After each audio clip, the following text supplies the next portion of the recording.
Bonjour et bienvenue sur runningetry.net. Aujourd'hui, dans cette interview, je suis avec Sébastien Camé, team manager de Garmin, du team Garmin.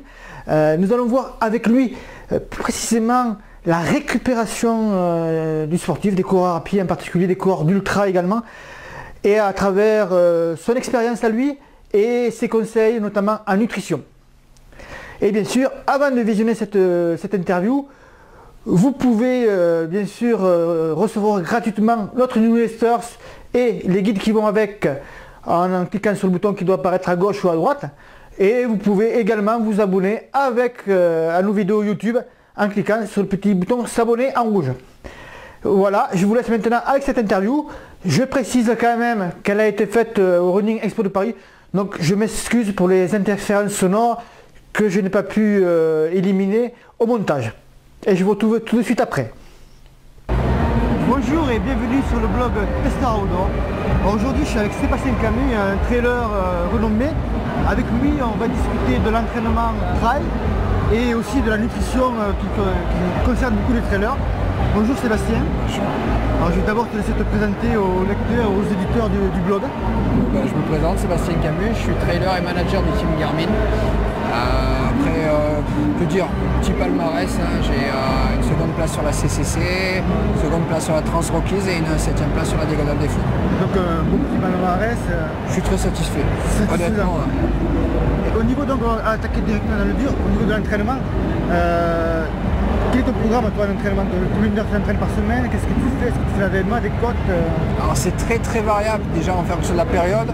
Et après sur la disponibilité que j'ai, je ne suis pas professionnel, donc j'ai toute une organisation à avoir par rapport à mon travail. J'essaye de moduler, me donner de grosses charges sur certaines périodes où j'ai un peu moins d'activité professionnelle. Et ce qui est extrêmement important pour moi, c'est de bien récupérer. Parce que c'est bien beau de s'entraîner, se lever tôt, d'enchaîner les entraînements, mais si derrière on n'a pas le potentiel de récupération, on ne peut pas surcompenser par rapport à ce qu'on a justement encaissé. Donc ça c'est extrêmement important pour moi. Je pars de ce que je suis capable de récupérer pour ensuite mettre en place mon entraînement en fonction de ça. C'est intéressant ce que tu dis là. Donc c'est en fonction de ta récupération que tu vas gérer les entraînements qui vont suivre. Exactement, ouais. Et donc comment se passe la récupération? Par exemple, tu fais une séance d'entraînement, un bloc, on va dire par exemple un week-end trail, tu fais beaucoup de kilomètres. Comment tu sais à quel moment tu vas savoir repartir sur l'entraînement? Déjà l'expérience, ça me sert énormément. Donc à partir de là, j'essaye de voir un peu mon planning professionnel, familial, mes déplacements, je regarde les disponibilités que j'ai. Je sais que tel jour je vais pouvoir être off, me reposer, vraiment me relaxer, parce que ça c'est extrêmement important. Parce que se dire oui, je passe la journée devant l'ordinateur, je récupère. Non, c'est pas vrai, ça c'est utopique. On reste assis, il y a une stack veineuse qui se fait au niveau des membres inférieurs, c'est pas de la récup ça c'est pas de la récup. Donc à partir de là, voilà, je sais que j'ai une belle journée qui me permet de me reposer. On pourrait se dire ouais, c'est une journée tu peux en profiter pour t'entraîner. C'est une journée où je vais pouvoir récupérer, donc je vais en profiter pour me dire bon bah juste avant je vais pouvoir peut-être me placer un beau bloc. J'aime bien aussi c'est mixer le vélo, la course à pied, ça c'est extrêmement important pour moi. Je fais du vélo, mais c'est aussi pour tout ce capital articulaire qui est extrêmement important de protéger. Donc à partir de là, je me dis bon bah tiens, je vais me faire un gros bloc, je vais commencer par une longue sortie vélo, derrière je vais enchaîner une longue sortie à pied le lendemain ou le surlendemain. Et après derrière, je sais que je vais pouvoir bien régénérer mon organisme, bien récupérer pour pouvoir remettre la sauce la semaine qui suit. Donc voilà, c'est ma stratégie de façon un peu basique, elle s'oriente là-dessus. Donc tu ne suis pas un programme prédéfini, on va dire un programme d'entraînement, par exemple, tu as un entraînement pour aller l'UTMB, tu as ton programme qui fait 3-4 mois à l'avance. J'ai un profil, j'ai un profil de programme. Voilà. Après, il y a toujours des réajustements. Il y a la théorie, il y a la pratique, les sensations du moment. Il y a tellement de paramètres qui sont à gérer au jour le jour. Moi, je sais que j'ai un profil sur plusieurs semaines, plusieurs mois. Je connais mes objectifs, je sais ce qui est important d'avoir et je sais la capacité qu'il faut avoir. Certes, il y a la capacité physique, mais aussi il y a la capacité mentale. Savoir être relâché, être complètement libéré, ne pas être fatigué psychologiquement. Si on laisse trop d'énergie à l'entraînement, ça on le paye, surtout en ultra. Donc à partir de là, voilà, je sais que sur du long terme, il faut que je sois à tel état de forme. Pour être à tel état de forme, je vais avoir besoin d'encaisser et d'être capable d'encaisser telle et telle séance. Donc après, je les positionne. Je sais qu'il va falloir avoir un profil à peu près similaire à ce que j'ai prévu. Donc après, voilà, il y a du réajustement, semaine après semaine. Après, des petits aléas, des petites blessures, des petites choses qui vont parasiter tout ça, mais bon, ça reste anecdotique et c'est des petits éléments à gérer au dernier moment. D'accord. On va en profiter, comme tu étais chez STC Nutrition, on va en profiter pour parler nutrition. Justement, comment tu gères tout cela par rapport à tes entraînements? J'imagine, comme tu me parles de récupération, tu dois attacher une grande importance à la nutrition pour justement t'aider à récupérer. Quels sont les conseils que tu donnerais aux trailers qui se lancent comme ça sur des longues distances en matière de nutrition? Bon, déjà, je leur conseille d'y aller progressivement. Ouais. Parce qu'il y a une forte attraction pour l'ultra, mais il faut laisser le corps s'habituer. Tout le monde nous parle de l'UTMB, de la diagonale. Ouais, c'est beau, ça fait rêver, c'est certain. Mais il y a une progressivité à avoir. Il faut savoir que tout le système ostéo-articulaire, musculaire doit s'adapter à ça. Monsieur tout le monde sédentaire qui fait juste ses allers-retours, aller au boulot à pied, ça suffit pas. On ne peut pas se dire du jour au lendemain je vais me faire 100 km. Donc il faut déjà prendre le temps sur des années, se donner des objectifs d'années. C'est pour ça que le concept des points, ça aide aussi à limiter la folie de certains ultras.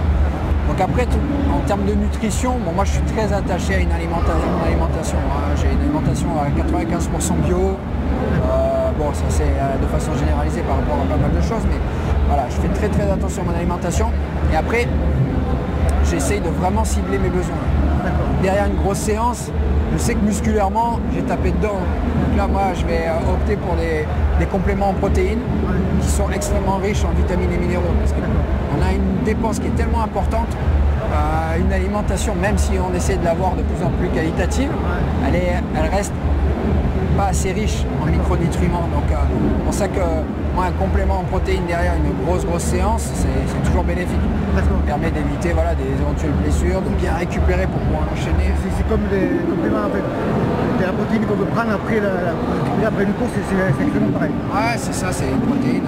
On a toute une gamme justement, c'est l'avantage que j'ai d'être sponsorisé par une marque comme STC, c'est que voilà, j'ai une gamme très large, bien ciblée, des produits extrêmement qualitatifs. Parce que c'est ça aussi, on se dit ouais, un pot de prod c'est un pot de prod. Non, différents niveaux, la qualité, la provenance, tout ça, c'est extrêmement important. Et pendant l'effort justement, que ce soit à l'entraînement ou en compétition, qu'est-ce que tu favorises? Alors juste plutôt gel, Sur des efforts longs, je suis plus sur de l'apport solide. L'apport solide, ouais, des barres. Des barres, un complément avec une boisson. Ça passe très bien sur des longs. Après, voilà, il faut bien choisir ses saveurs. Il faut bien choisir ses produits parce que suivant le type d'effort, on ne va pas avoir le même besoin. Nous, on a des boissons qui sont enrichies en protéines. Ça permet d'avoir une diminution de la protéolyse, donc déstructurer la masse musculaire pour apporter de l'énergie. Ça permet justement donc derrière de mieux récupérer. Enfin, c'est tous des processus un peu complexes, c'est un peu difficile d'en parler là, mais voilà. C'est chercher des produits de qualité, ça c'est extrêmement important. Donc, il ne faut pas hésiter à s'alimenter pendant l'entraînement. Ah ouais. Parce qu'il y en a beaucoup qui passent avec de l'eau, on le voit, qui gardent les produits parce que c'est un coup, juste pour la compétition en fait, qui n'utilisent pas les produits pour l'entraînement. Déjà, pour bien récupérer, il faut déjà apporter ce qu'on a. Il faut savoir qu'on n'arrivera jamais à apporter 100% de ce qu'on est en train de dépenser. Oui. C'est juste diminuer l'effort qu'a l'organisme à aller piocher, puiser dans les réserves. Donc il faut justement l'aider en ayant un apport pendant l'effort. Et ça permet aussi de mieux récupérer derrière. Parce que si c'est bleu, le principe c'est de se vider pour repartir. Ça ne sert à rien, faut pas rêver, on se fatigue d'autant plus.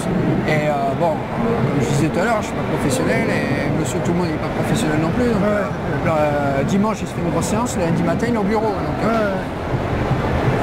faut pas non plus que ça devienne un calvaire. Donc voilà, c'est des petits trucs, faut pas après partir sur quelque chose d'irréaliste. C'est pas le fait de la nutrition, par la nutrition on récupère bien. On récupère mieux que ça. Exactement. Là, c'est une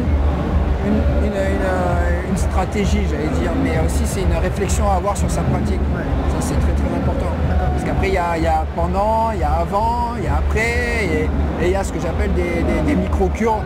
Certaines périodes de la saison, à certaines périodes de l'année qui sont assez importantes aussi, parce qu'on pioche, on puise, on vide, mais il faut savoir aussi respecter son corps, parce que le burn-out n'est pas loin. Moi je vois qu'il y a énormément de burn-out dans les pratiquants de l'ultra, parce que justement ils n'ont pas fait suffisamment attention à leurs besoins, et voilà, la finalité elle est là. Mais c'est parfait, je te remercie pour cette interview. Et puis j'espère que tes conseils vont porter ses fruits et que les lecteurs vont les appliquer. Et c'est parfait, je te remercie Sébastien. Merci. Au revoir. À bientôt. Voilà, cette interview est maintenant finie. Alors j'espère que cela vous a plu. Vous pouvez me laisser vos commentaires en dessous de cette vidéo, me dire par exemple votre expérience en matière de récupération, comment bien vous récupérer de votre côté, quelles sont les séances ou les actions que vous mettez en œuvre pour y parvenir. Quant à moi, je vous retrouve dans une prochaine vidéo et je vous dis à très vite sur runningintry.net.